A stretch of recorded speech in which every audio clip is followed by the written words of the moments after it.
morning. Welcome back to Straight Talk about Health and Wellness. My name is Mary Henderson, and I am your host.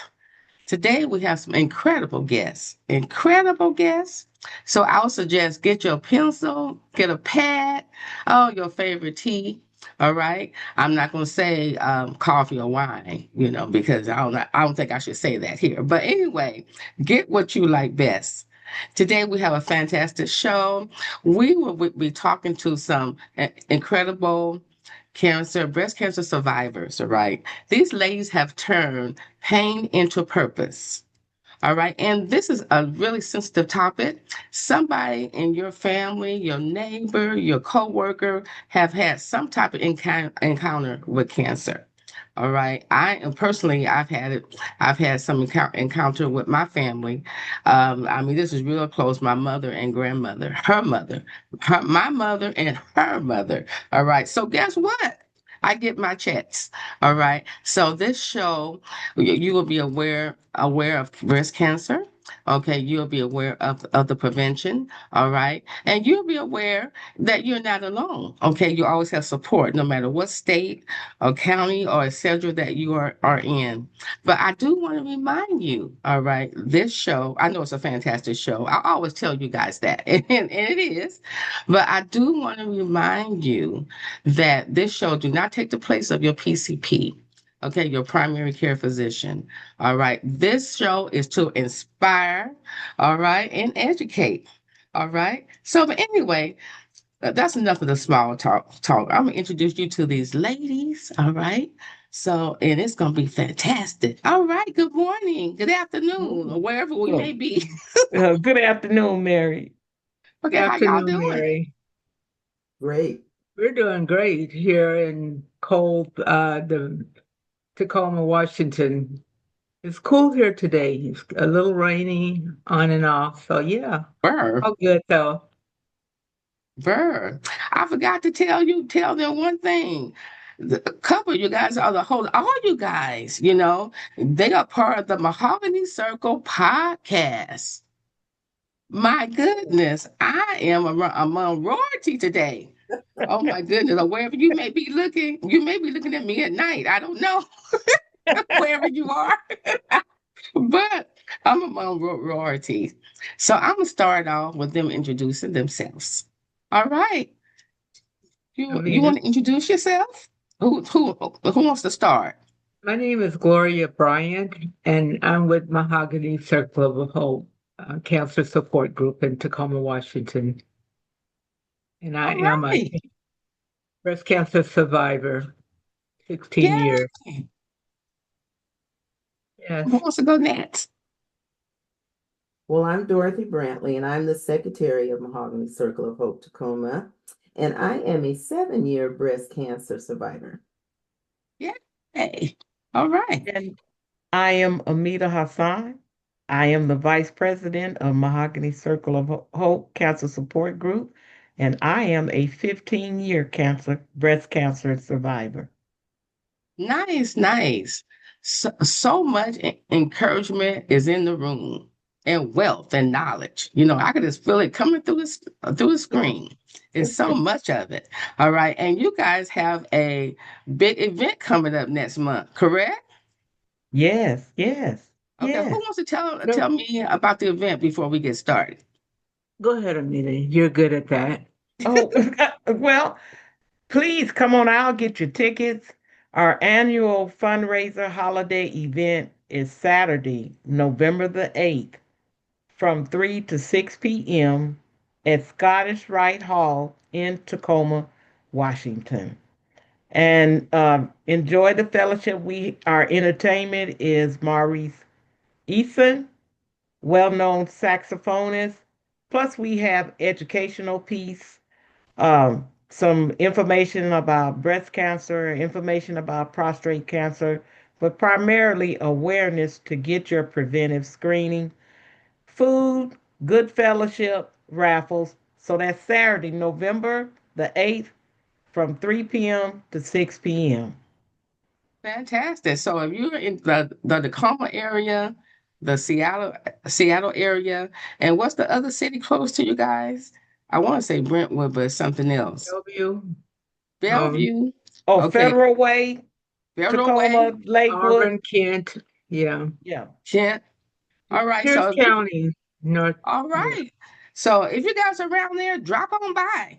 All right. Drop on by, give them a donation and they'll love you. All right. We Right. will. So Thank you. ladies. So ladies. All right, let's get right in it. You are fantastic cancer survivors. All right. So when was how old were you when you first heard this diagnosis? I was 64. 64. I Okay. I was was 59 years old. I was 50. 60. You were 60. Mm-hmm. So, I mean, everybody was mature ladies. Mm-hmm. I don't use the word old, OLD. No, not in this the group. We don't like Oh, old. mm-mm. I mean, Ah, We we don't got it We like like going on. saying senior. we are seasoned Season. ladies. Yes. That's that season. That's why I should have said season. Yeah, thank you for giving me that word, seasoned. All right. So tell me, let's go back. When you first heard it, what was going through your mind? Anybody You can know, answer. I'll go. When I was first told I had cancer, it was just unbelievable because no one in my family had ever had cancer. And when I was told I had it, it was just like, I don't think I'm hearing that right. I couldn't even process it. I couldn't even say the word for, I know, a good month. And I was just in a shock. It's just like, not that I thought I was above it. It's just like I had never had to deal with cancer in my family. So I was just so surprised that they told me that. And I thought they had made a mistake. So yeah, it was a little difficult for me to accept. But once I accepted, my doctors were really good. They had everything in place. So that part of it went smoothly. Okay. So I'm gathering you had a supportive doctor, somebody you felt comfortable with, after realized that this is reality. yes, I Yeah. did.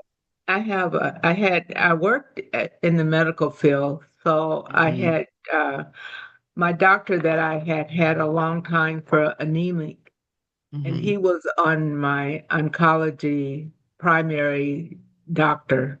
Hmm. And I felt confident that whatever he was telling me or whatever treatment they had set for me was the best for me at that Hmm. time.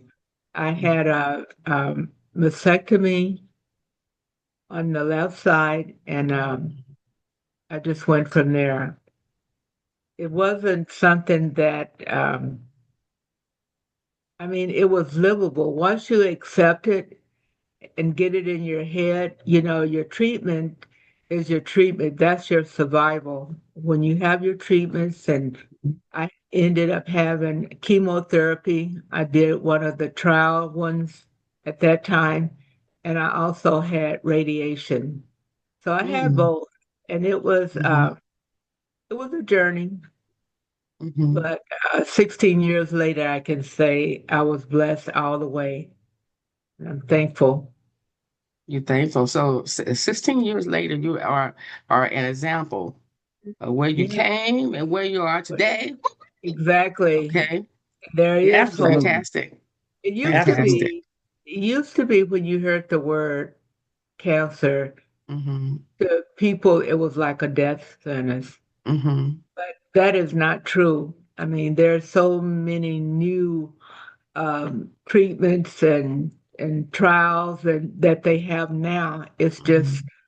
like I say, 16 years later, here I am able to talk about it, Hmm. pass it on. So yeah, there is hope. There's not a lot of new Fantastic. things out there. Well, thanks, Gloria, for sharing. Thank you. Absolutely. Absolutely. I was 59 years old, was still working. I'm a retired LPN. My specialty was mother-baby unit, working with pregnant women.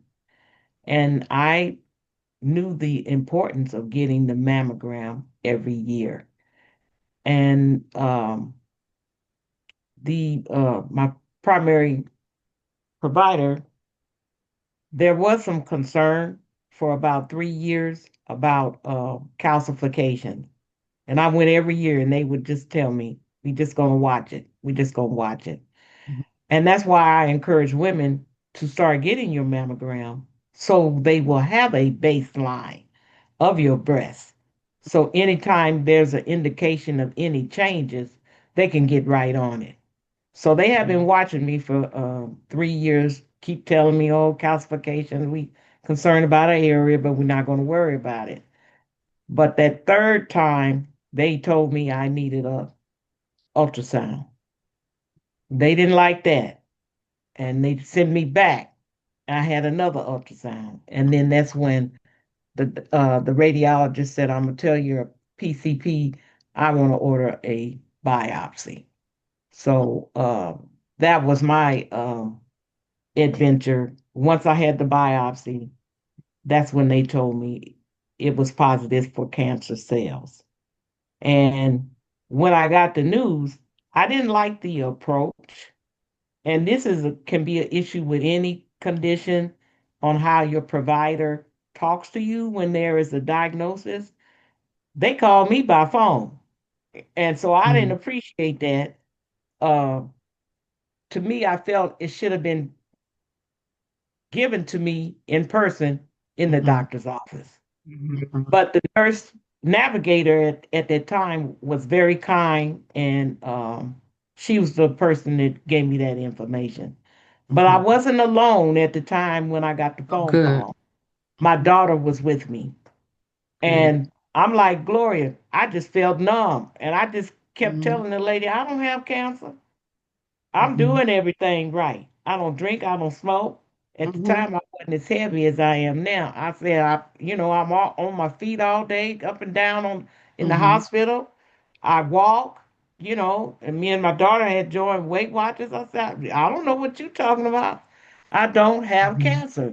And she kept trying to explain it to me. And I just sat down and I just started crying. Then my Mhm. daughter started crying. And then she said, Mama, Mama, I don't get it. I said, it's all right. It's Mhm. okay. It's going to be all right. We're going to do the research and we'll go in and do what the doctor tells us to do. But by working at the Army Hospital in the GYN clinic, I consulted one of the doctors that I worked with. And Oh, I okay. told him my findings and all that. And Mhm. I asked for my record. And I had Dr. Artman, bless his heart, to review it and everything. And then he said their approach is the right approach, Ameedah. So go with it. But that was Mhm. my experience. I did. I felt numb and I was in denial. I'm serious. I told that lady I don't have no Mhm. cancer. So Mhm. you're as a human being Mhm. accepting a Mhm. change or a specific diagnosis like that, Mhm. cancer, it can Mhm. impact you. You do. You just feel numb because you have to try to process what's going on right now. But all I knew was I got too much to do. God has not Mhm. brought me this far. Mhm. Give up now and not to fight this disease. Well, thank you, Amina.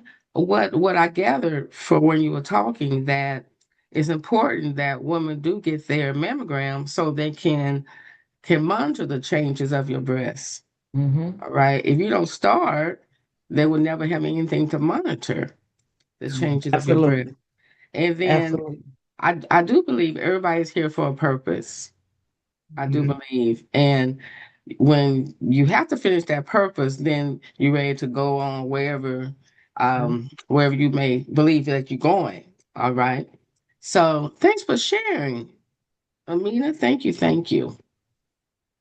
All right, Miss Dorothy. Well, mine's similar to both of the ladies. Same thing. I was in a state of shock when I found out. Um, Mm-hmm.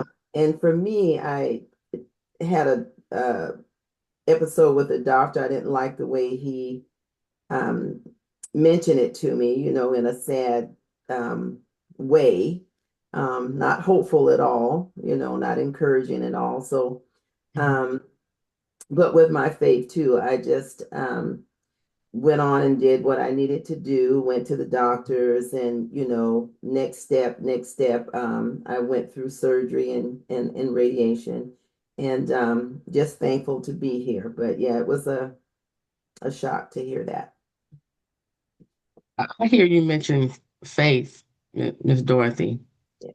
So I want to ask everybody, what faith played while you were going through this diagnosis? What role did faith play? For me, it played a big part because once you accept that you have this cancer and everybody knows that you have it, then once that part kind of die down and you're really by yourself, I mean, your faith, I call on God in the middle of the night, when I'm hurting Mhm. or when I'm going through or the pain was so great and no one was there but me. I was a single at the time when I went through my cancer. I was single and I just had my kids there for support, which was great support. My daughter went with me to all of my appointments, my radiation, my chemo. She was there for all of that, but I'm just saying sometime in that midnight hour that they talk about, that's Absolutely. when you call on to God and cry Mhm. out to Him. And, it's really, I guess your faith due because that pain you had, all of a sudden it has diminished. So it's just like, I know I couldn't have made it through without God because just one more thing, and I'm going to let somebody else speak. In the beginning, there was 4 women in our church, Yep. and we all had cancer, and none of us knew it. And we were in a small church, not a big church, a small church. But I'm saying that to say this. One of the ladies had told me that she was like a stage 1, and she was doing her treatment naturopathically. And so Mhm. me want to jump on the bandwagon. I said, well, I ain't getting no treatment either. I'm gonna do it that way. Mhm. But knowing myself, I wouldn't have followed it as thoroughly as she did. So I mean, all of us had different types of treatment. We Mhm. all had breast cancer, but we all had different types of treatments. So it's just I don't understand why we're so hesitant to share Right. because our sharing helped others. It Right. brought all the others in the church out to say, well, yeah, I have cancer I'm going through. So it's just like, I don't know. Like I said, I couldn't even say the word for about a month. So I don't know how we're going to break that, but just I it's I not going agree to with you, hurt. Gloria. We are private, and we should have that space to be private because you do need time to accept what's happening and to process what's happening. So you can't really share it. I just shared with Mhm. my daughters and my mom. Mhm. But then I think I got a little depressed. And then I called one of the saints, and Gloria know who that is, Mother Odell Jones. And she said, oh, no, we ain't getting depressed. You did the right thing. And she came over to my home. My daughter was there. She said, we getting ready to pray, and you're gonna be healed. And she did. She had her Mhm. anointed oil. And it just reminded me of my grandmother them. She had Uh-huh. her anointed oil. She anointed my head, my forehead, and she said, you will be healed. You're gonna do what the doctor tell you to do, and Mhm. you will survive this. That's what Mother Odell Jones told me that day. Tosh Mhm. was all upset and everything. She said, no, it's done. It's finished. Hmm. You will be healed. That's what she said. And Mhm. she went on, picked up her purse, and went on about her business. Yeah. But that encouraged me. And then my daughter just got on the phone. She said, I'm going to call my sister in DC. I'm going to call my sister in Oklahoma. I'm going to call Mama Mhm. Pauline. And we with you, Mama. Whatever you need, we with you. But like Gloria said, once we all knew at the church, then Sister Kennedy found out about it. And but we all were going through it through different times of the year because Gloria, I think 2009, I was that top of the year 2010. So it's amazing how that span of time, five women going through this within 1 year. It was Uh-huh. something else. But because our journeys were kind of like 6 months apart, we were all Mhm. trying to cope with what we were doing. But then later on, we were able to really support one another and be there for one another and talk about it. But I believe in the power of prayer. The day I Mhm. had my surgery, my mother had never met Sister Kennedy. My daughter knew who she was, but my other two girls didn't. And she didn't tell me she was coming to the hospital. Mhm. I just had my girls and my mom there. But Mhm. then when I came out of recovery, here we go. Sister Barbara was in the recovery room, Sister Mhm. Rothschild, and the nurse says, "Oh, there's somebody here to see you." And I was surprised. Sister Barbara didn't tell me she was coming. She said, "I'm just checking to see if you're okay." That was encouraging. And then Mhm. Barbara left. But then when I went into my room, then my mother and my daughters were saying something like some tall, dark skinned lady came and prayed with us Mhm. while you were in surgery. And I Mhm. say, to God be the glory. And it just really touched my heart. The power of the Mhm. prayer of someone that you hadn't even talked to, but she Mhm. prayed. And then I said, I'm gonna be all right. I'm gonna be okay. That faith. Oh, your Hmm. faith is important. It really is. It And have is. saints to pray for you, even if you don't know Mhm. they praying for you. Mhm. But they're putting that Holy Spirit out there to do what needs to be done. So that's my testimony on that. And I get emotional sometimes about that part. The Hmm. power of prayer. People that you don't even know that's praying for you. It's out in the atmosphere to promote your healing. So I've been talked too much. Go ahead, Dorothy. You can share your Oh, no, experience. that's fine. Yeah, yeah, that was good. Miss Dorothy.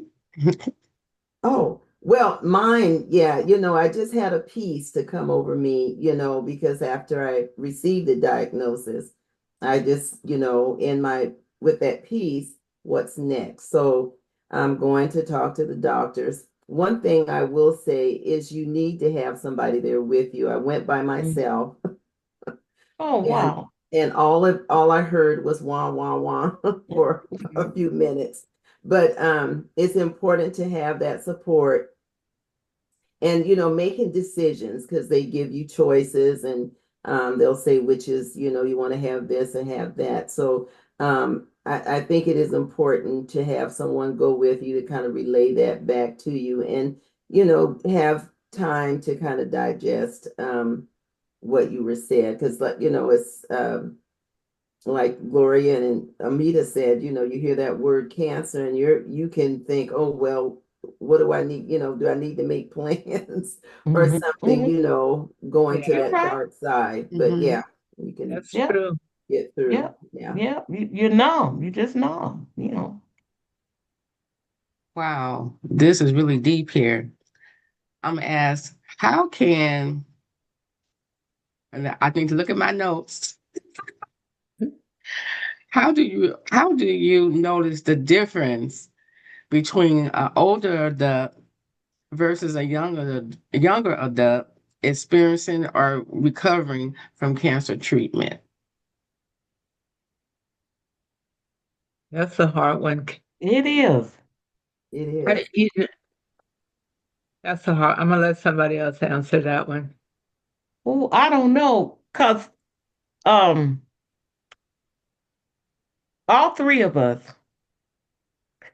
had breast cancer at different stages, different treatments, at different ages. I was 59. Gloria was 60. Dorothy, you said you were 64. Yeah. 64. So for a I don't know if I can express for a younger person, but now we are encountering women who are 37. And Gloria met someone that was young. I, you And know, not to cut you off, but I think the younger women, it seemed like that they're healing quicker than we did. I want to say, because when I had mine, I was walking around with tubes, drain tubes, and yep. different things, and I see them out and about with I nothing, do like too. nothing happened. It's just Yep. like, so what in the world, what miracle came? Because Mhm. they can have a mastectomy and they up and out. I was in for, I know, a couple of weeks. Like I said, I had those drain tubes on Yeah, I did too. and Yeah. it's just, For at least you 10 days. Yeah, I think it was 10 know, days I had mine. Yeah. Mhm. Yeah. Okay. I don't think they're treated any differently, but I think with them being younger than we were when we were diagnosed, like in their 40s or Mm. 50s, it's just a little bit different as far I as think so healing too. wise. Yeah. I think so too. And maybe their body immune system was better than ours at 50 and 60. But Mhm. we're encountering women like 37, you Yeah, know? that was Um, young. Mhm. That was That's young. young. yeah. And I was, Hmm. That's really young. yeah, when she Mhm. came to me in church and was telling me that she had triple negative breast cancer, it was just like, wow. And she said, I'm doing my treatments now. So she could have been in her late, like 36 or so, Mhm. because she was already doing her treatments. But I asked her, was there a history, uh, Hmm. in family history for her to Mhm. even be able to have a mammogram at that age? Because I think the insurance really give you a Yes, difficult the time guidelines. Yeah, they if you're keep saying that 40, but young. I think they need to lower that since The we're seeing insurance? younger Oh women. dear. We're Yeah, seeing more and more younger women though with Mhm. it. I don't know if it's the area you live in or I'm not really sure. I don't know that Sometimes one. I think it's the food that we've been eating. Yeah, could It be. could That's what be. I think and, sometimes, yeah. and the environment, And and the environment. environment. Mhm. Hmm. And environment. Well, this is deep. This is powerful It is for deep. women. You are a perfect example to pass it on this information that you have firsthand experience on. All right. And we could go on and on. But right now, I want you to leave the women, our audience, your last words. I would just like to tell the women, don't ignore, if there's something there, whether it's cancer or not, still get it checked. That early detection is the key. So Mhm. if you feel like something might be going on, get it checked. Tell your doctor, let your doctor know, right away. It's good to tell a friend, but tell the doctor. That's the one that can help and make decisions and know. And just know your body. Good Absolutely. advice. And, Good advice. yeah, absolutely. And advocate for yourself. If you're uncomfortable, you don't feel comfortable with uh the the choice that the doctor's saying, or just like what Dorothy was saying, ignoring and not paying attention to what you're saying, ask to see another doctor. Mhm. For Because I sure. think intervention early can save your life. Because our goal Mhm. is successful survivorship. And that's your right to, I just don't feel comfortable with this. I know something's not right. I want to talk to somebody else. You have that right to do that. But Mhm. now, since breast cancer is a topic that's really out in our community, there are resources now to support you financially if you Mhm. need, if you need a mammogram or if you need follow-up support and stuff. So don't hesitate. If something doesn't feel right, pursue it. Mhm. Pursue And it. if the doctor is looking at the computer more than he's listening to what you're saying, that might be a flag to seek another doctor. Mm-hmm. That's a Because, red I flag. mean, yeah. And sometimes Mhm. we get that. We get that in just our regular appointments. So if they're paying more attention to the computer than what you're actually trying to tell them, yeah, it Yeah, might be good to ask for a second opinion. absolutely. Okay, Miss And Dorothy? sometimes the nurse navigator might be a better partner in this anyway than the Hmm. doctor himself. Um, so Probably that's a an lot of option too. cases. Yeah. Hmm. Go ahead, Dorothy. And for me, I would say keep a positive attitude. Yeah. To, to stay encouraged, continue to live life to the fullest, enjoy your family, friends, do things. When I was going through radiation, I was told, "Oh, you're so happy. Why are you so joyful?" I wanted to keep that positive outlook, though that wasn't a pleasant time. But I made willed myself to just be happy and stay involved doing things, exercise when I could, walking or what have you, and watching, a little bit about what I ate. Not all the time, Mhm. cake and stuff was still good. But just do that, keep yourself lifted up. Yeah. Attitude is Fantastic. important. I know I'm when, sorry. just one more thing, when my doctor, I was diagnosed, the one thing that he did tell me is that uh, keep yourself surrounded by positive things Hmm. and don't let no negativity in. And that's really what I did because people are always going to come to you and tell you, I know Sister so and so that had cancer and they died, and you don't Oh really boy. hear that. Stay away from You don't that. want to hear that. You Yeah. just want to hear positive things. Hmm. So, yeah, surround yourself with positive things and everything will go just fine. God first. Yep. Fantastic. Fantastic. Absolutely. I really hate to end this conversation. And those of you that are in our audience, I sure hope you have some notes down on your pad. All right, because this is something you need to remember. All right. So if you do need support in that area, reach out to the Mahogany Circle and also listen to them on Spotify podcast also. So the Mahogany Circle of Hope phone number is, I need a phone number, 253 30 253, 1918. okay, 253 53 306 306 1918. 1918. I can't remember all these numbers, you guys, in my head. So that's why I had to do it that way. Yeah, Can't remember Ameedah. all that. And Oh, then also our website is www.mahoganycircleofhope.net. We're on Facebook and we have a website. And we have our podcast here with our lovely producer, Mary Henderson, on Spotify. And we're also now on Tacoma, Radio Tacoma 101.9 on Tuesdays and Thursdays at 11 a.m. Listen all to right. some of our previous episodes.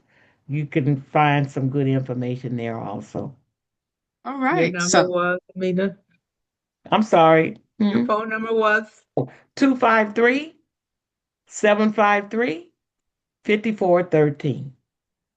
all right. So you have your phone numbers. You need support. You know who to call in Washington or out of Washington State. All right. Or they can refer you to resources in your area. All right. So our next show will be prostate cancer. It will be the professor, Dr. Larry Smith, a hematologist. So don't miss that. All right. I know sometimes men don't want to talk about it, but all right, you can also listen to that on Spotify. So in the meantime, I'm gonna tell everybody to be blessed, to be safe, and be healthy.